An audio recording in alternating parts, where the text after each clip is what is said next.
కూటమి ప్రభుత్వం కూడా అది ప్రైవేటీకరణ చేయకుండా ఆపుతామని గతంలో ప్రామిసులు చేస్తున్నారు కాబట్టి దాన్ని దొడ్డిదారిన ప్రైవేటీకరణ చేసే ప్రయత్నం జరుగుతుందేమో అని ఒక అనుమానం ప్రజల్లో స్టార్ట్ అయిపోయింది.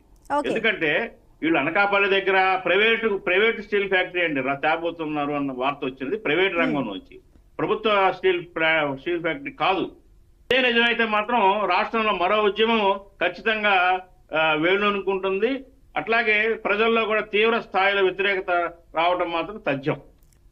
సో మనం ప్రైవేటీకరణ మీద ప్రభుత్వం ఏదైతే హామీ ఇచ్చిందో ప్రైవేటీకరణ జరగనియమని చెప్పేసి ఢిల్లీలో కూడా ప్రభుత్వ పెద్దలు వెళ్ళి మాట్లాడి వచ్చారు.